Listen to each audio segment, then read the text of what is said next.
US Navy helicopters destroy Houthi boats after an attempted hijack.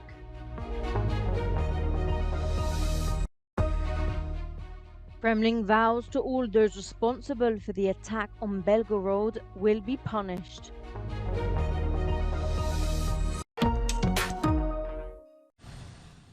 The US military said on Sunday it shot down 2 anti-ship ballistic missiles fired towards a container ship by Yemen's Houthi rebels in the Red Sea.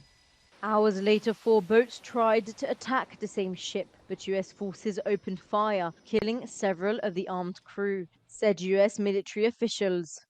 The US Command Center detailed the incident in a tweet on X. A contract-embarked security team on the ship returned fire, according to the Central Command, while issuing verbal warnings to the attackers. Houthi boats opened fire on US helicopters using small arms, the statement said. The Iran-backed Houthis have vowed to attack ships in the Red Sea that are heading to Israel in support of the Palestinians. They want Israel to end its military offensive in Gaza, which began in October. An estimated 100,000 Palestinians recently fled Israeli bombardments on central Gaza and fled to the southern border town of Rafah. They add to an overcrowded displaced population whom rely almost entirely on humanitarian assistance, said a UN official. Israel says it will continue its air and ground offensive until Hamas is dismantled. השגת הניצחון דורשת עוד זמן. כפי שאמר השבוע הרמטכ"ל, המלחמה תימשך עוד חודשים רבים. המדיניות שלי ברורה. אנחנו ממשיכים להילחם עד השלמת כל יעדי המלחמה, ובראשם חיסול החמאס ושחרור כל חטופינו. Thousands of Israelis gathered on Saturday in Tel Aviv to protest against the government's handling of the ongoing war in Gaza and call for fresh elections. Demonstrators attacked Prime Minister Benjamin Netanyahu's hardline government and demanded action to bring the rest of the hostages back home. Shelling in the Russian border city of Belgorod killed 24 people and wounded 108 more on Saturday, according to the regional governor. Russian officials accused Kyiv of carrying out the assault, which came 18 hours after Russian strikes on Ukraine.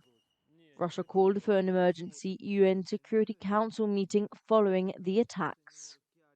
Все организаторы и исполнители этого и других преступлений киевской хунты понесут неотвратимые наказания.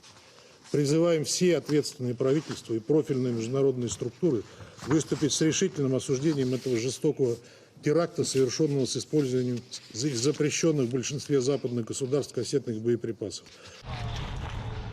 In Ukraine, Russian forces shelled Kharkiv on Saturday, striking the central part of the city, injuring at least 21 people. Military officials added the Russian strike damaged civilian infrastructure, including medical facilities, apartment buildings, shops and other public spaces and transport. All Eurostar services have resumed, but there are warnings of delays and crowds after Saturday's disruption on one of the busiest weekends of the year. While the first train left London for Paris at around 8 a.m. local time on Sunday, hundreds were left stranded after a tunnel under the Thames in England flooded and was closed. Bad weather caused a pipe to burst, affecting railway services in southeast England.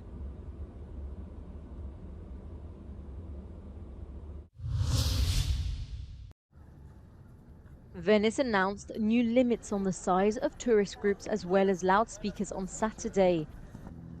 It's the Italian city's latest move to reduce the pressure of mass tourism. The changes are aimed at improving the movement of groups through Venice's historic centre, as well as its surrounding islands, according to the city official charged with security. Starting in June, groups will be limited to 25 people and the use of loudspeakers will be banned, the city said in a statement.